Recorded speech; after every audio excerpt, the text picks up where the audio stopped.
So what makes for a great flagship? Is it all about having the best hardware underneath the hood?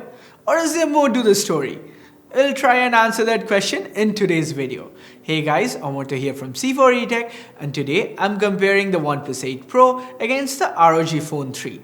So if you do end up finding this video useful, please consider subscribing and turning on notifications by hitting that bell icon. Let's now get started.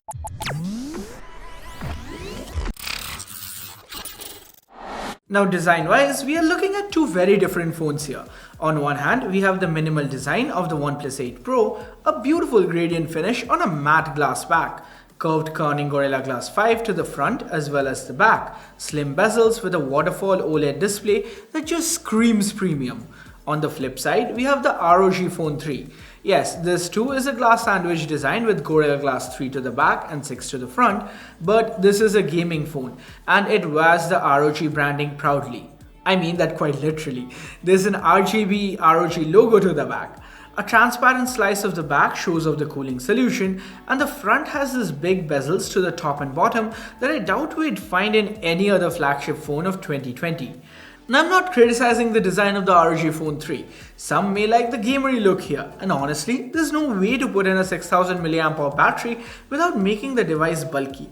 But if it came down to purely aesthetics, I'd prefer the OnePlus 8 Pro. It's more than a millimeter thinner and about 40 grams lighter, has a more premium look, and the matte back feels better in my hands.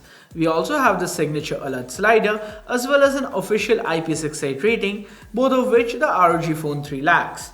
Now, if I were to play the devil's advocate here, I could mention the bigger battery, better cooling, air triggers, side-mounted Type-C ports and all that as plus points for the ROG Phone 3.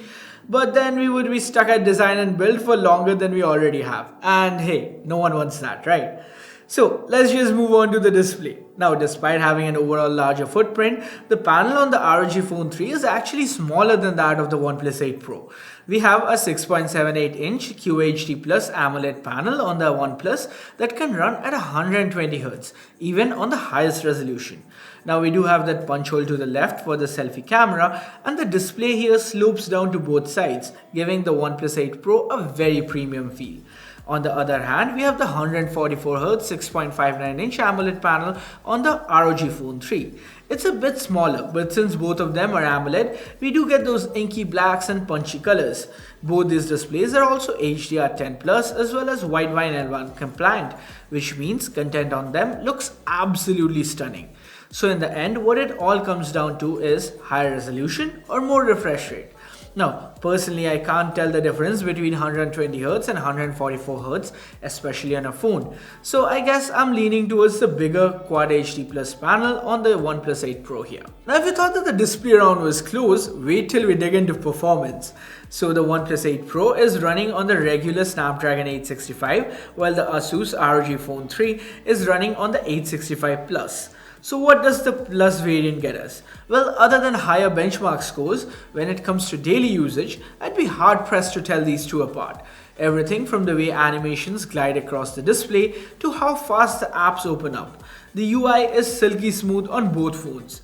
Even when it comes to multitasking, the 8 gigs of LPDDR5 RAM was able to handle it just fine on both devices.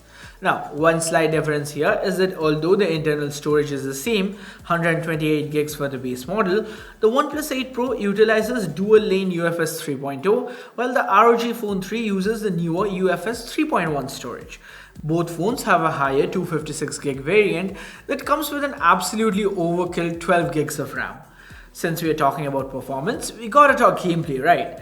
So we have the same Adreno 650 GPU on both phones, and all the regular AAA titles like PUBG and Call of Duty run fine, even with the detail levels maxed out. That being said, the Air Triggers 3 on the ROG Phone 3 does give it an edge, as having extra physical buttons always comes in handy. On top of that, we can do this.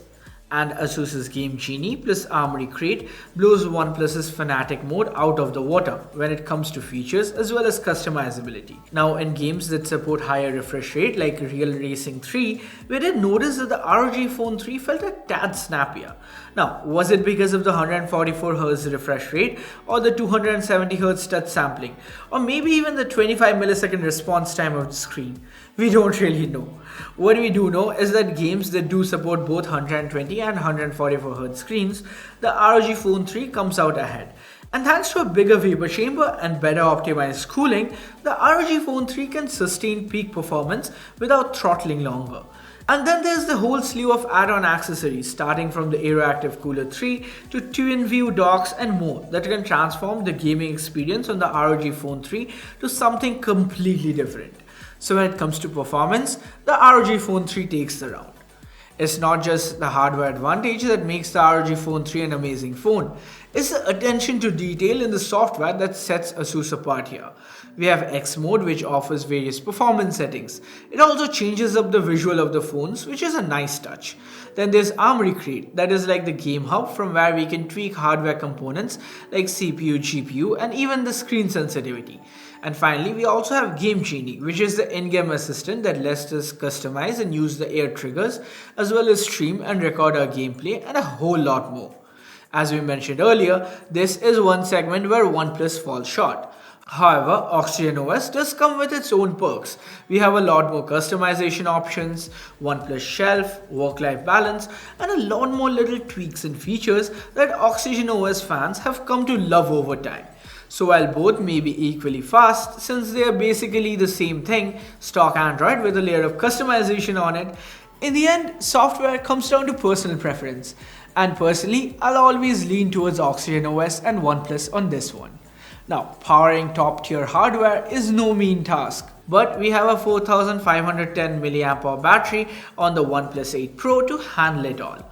The ROG Phone 3 though comes out on top with a massive 33% more battery size. So with both the phones sharing the same flagship internals, the bigger battery on the ROG Phone 3 means it lasts around 25 to 30% longer than the OnePlus 8 Pro. That being said, both these phones should easily last us through a day of normal usage. And if we happen to run out of charge, both devices come with 30-watt fast chargers. Now, one advantage that the OnePlus 8 Pro has over the ROG Phone 3 is that it supports Warp Charge 30 wireless. Basically, it charges almost as fast wirelessly as it does wired. Now, the ROG Phone 3 does miss out on wireless charging despite having a glass back, but thanks to the massive advantage in battery life, it still comes out winning this round. And it's not just wireless charging.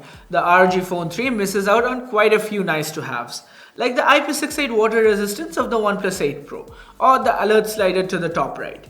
Of course, it makes up for it with gaming related features like the new Air Triggers 3 that can now be split into two individual buttons and the side mounted dual Type-C port. That's how the ROG Phone 3 interfaces with most of its accessories.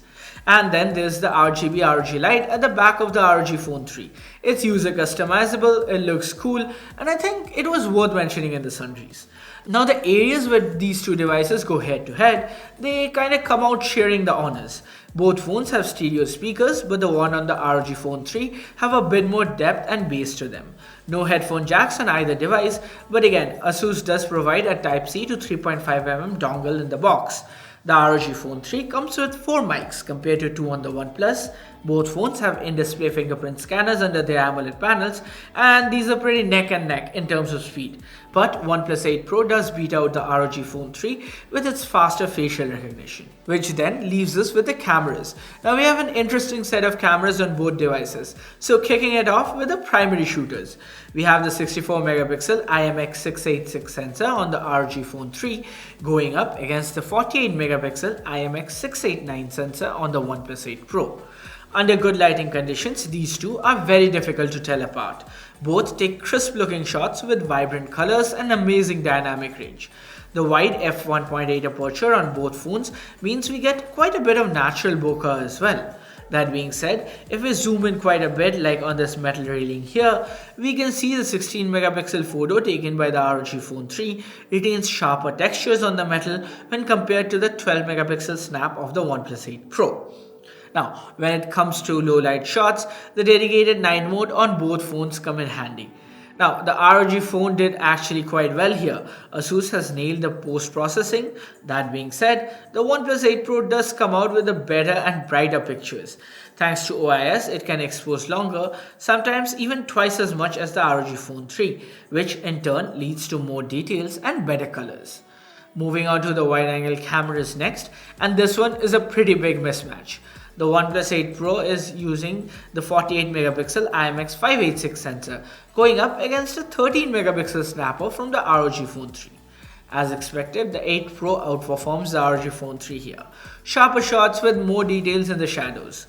One interesting thing is that the OnePlus uses this 48 megapixel ultra-wide snapper for macro shots, and it handily beats the 5 megapixel dedicated camera on the ROG Phone 3. And that's not all. The OnePlus 8 Pro has two more cameras. The 8 megapixel telephoto camera that offers up to 3x optical zoom, and the fourth being the 5 megapixel color photo camera that OnePlus had to disable post the X-ray issues cropping up. When it came to selfies, the 16 megapixel shooter on the OnePlus actually outperforms the higher 24 megapixel snapper on the ROG Phone 3. Zooming in, we can see how we get more texture and untanned skin with the snap from the OnePlus, while the one from the Asus looks kinda soft. Also, at full 24 megapixel, even for portraits, the ROG Phone 3 tends to blow out the forward background quite badly, while the OnePlus does a much better job here. Interestingly enough, the OnePlus 8 Pro can only go up to 4K 60fps, while the ROG Phone 3 comes with the option of recording up to 8K footage. Yeah, that's pretty amazing. Side by side, comparing the 4K 60 footage from both devices, we can see that the footage from the OnePlus Pro looks a lot brighter with punchier colors, and what's more, it seems a bit more stable as well. Speaking of stability, we have the hyper steady video on the ROG Phone 3, while the OnePlus 8 Pro comes with super stable. And while both phones have slow motion video, the ROG Phone 3 can do 4K at 120fps, which isn't something that I have seen in any other phone as of yet. On top of that, the OnePlus 8 Pro only has a Pro mode for photos. Asus has included one for videos as well. Asus also uses the Quiet Mic setup to good effect here, giving us directional audio recording capabilities. So, the end of the day, while Asus has come up with some great features that makes taking videos on the ROG Phone 3 very interesting, the OnePlus 8 Pro does take better quality images as well as video. So the camera round goes to OnePlus. It's been a back and forth battle between the two phones right till the very end. But when it comes to price, the Asus ROG Phone undercuts the OnePlus 8 Pro by 5,000. So the base variant of the OnePlus 8 Pro is priced at 54,999 rupees, while the ROG Phone 3 comes in at 50,000. Both phones having the same amount of RAM and storage. So the OnePlus 8 Pro is only worth paying the 5K extra only if you really want that IP rating or wireless charging, or you prefer the higher resolution panel on the optics on the OnePlus. For everyone else, the ROG Phone 3 offers an all-round flagship experience, right from the 144Hz AMOLED panel to the Snapdragon 865 Plus, and this time they even provided some really good cameras on there. That's just my opinion though. Now I wanna know what you guys think.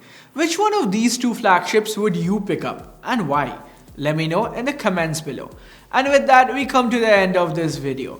Like, share, subscribe and all that. And turn on notifications by hitting that bell icon if you haven't yet. Thanks a lot for sticking around till the end, guys. Have a good one. Cheers.